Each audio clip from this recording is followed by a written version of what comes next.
आदरणीय मेरे प्रिय दोस्तों और भक्तों, भगवान जनार्दन भावग्राही कैसे हैं? आइए इस सूक्ष्म वृत्तांत को आपके समक्ष रखता हूँ। दोस्तों, यह वृत्तांत लगभग 5 मिनट का होने वाला है। आपसे विनती है कि आप बने रहिए इस वृत्तांत के अंत तक। तो दोस्तों, आइए बिना समय गवाए इस वृत्तांत को शुरू करते हैं। दोस्तों और भक्तों, श्री चैतन्य महाप्रभु सायंकाल के समय जंगलों में घूमने जाया करते थे। एक दिन की बात है कि वे एक बगीचे में गए।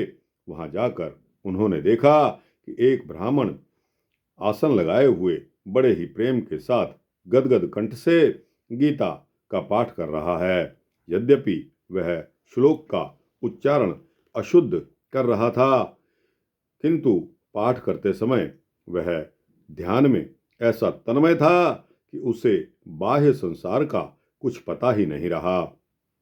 वह भाव में मग्न होकर श्लोकों को बोलता जाता था। उसका संपूर्ण शरीर रोमांचित हो रहा था, नेत्रों से जल बह रहा था। महाप्रभु बहुत देर तक खड़े खड़े उसका पाठ ध्यान से सुनते रहे। जब वह पाठ करके उठा, तब महाप्रभु ने उससे अत्यंत ही स्नेह के साथ पूछा कि क्यों भाई, तुम्हें इस पाठ में ऐसा क्या आनंद मिलता है जिसके कारण तुम्हारी ऐसी अद्भुत दशा हो जाती है? इतने ऊंचे प्रेम के भाव तो अच्छे अच्छे भक्तों के शरीर में भी प्रकट नहीं होते। तुम अपनी प्रसन्नता का मुझसे ठीक ठीक कारण बताओ।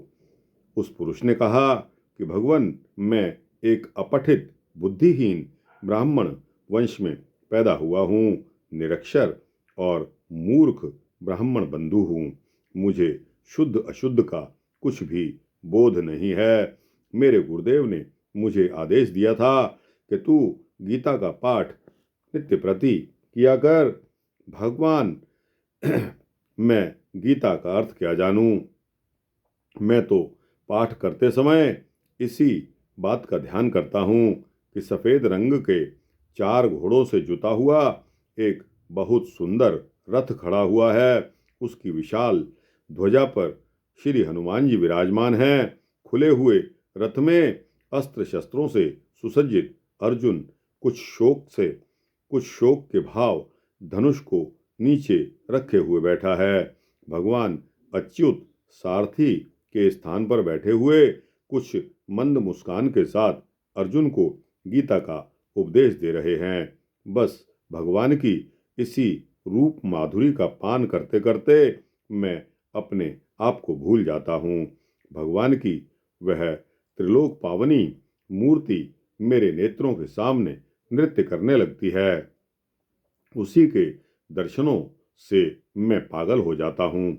लोग मेरे पाठ को सुनकर पहले तो बहुत हंसते थे, बहुत से तो मुझे भला बुरा भी कह जाते थे।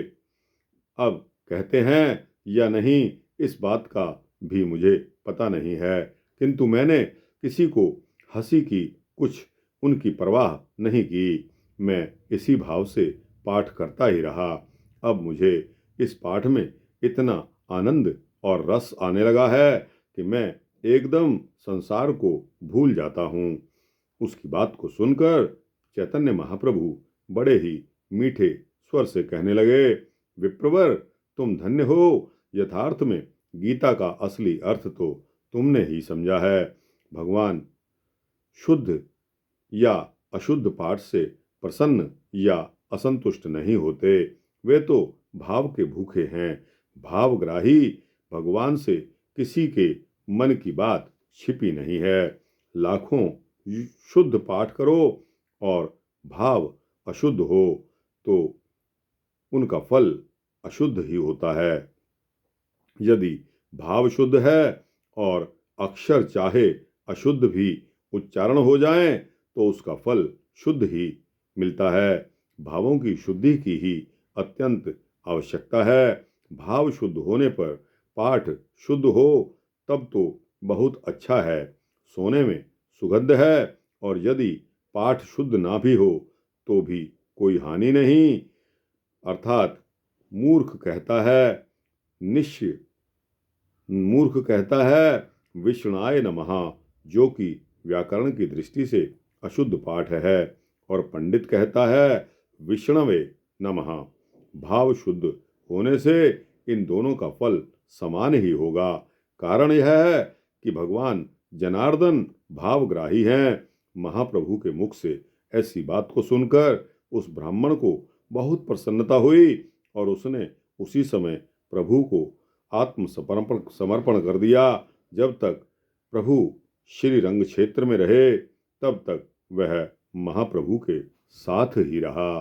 तो दोस्तों, अगर आपका भाव शुद्ध है, आपकी आत्मा शुद्ध है, तो आपको उसका क्रेडिट स्कोर मिलता रहेगा और आपके पुण्यों में वृद्धि होती जाएगी।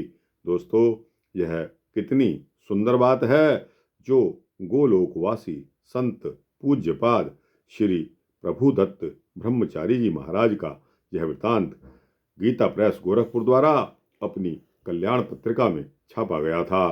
दोस्तों, यह पुरानी कल्याण पत्रिका से आपको पढ़कर मैंने सुनाया। यह वृतांत यहाँ समाप्त होता है। आपको अच्छा लगा हो तो इसको लाइक और शेयर करते हुए अपने दोस्तों, भक्तों, मित्रों, जिज्ञासुओं तक इसे अवश्य पहुंचाना।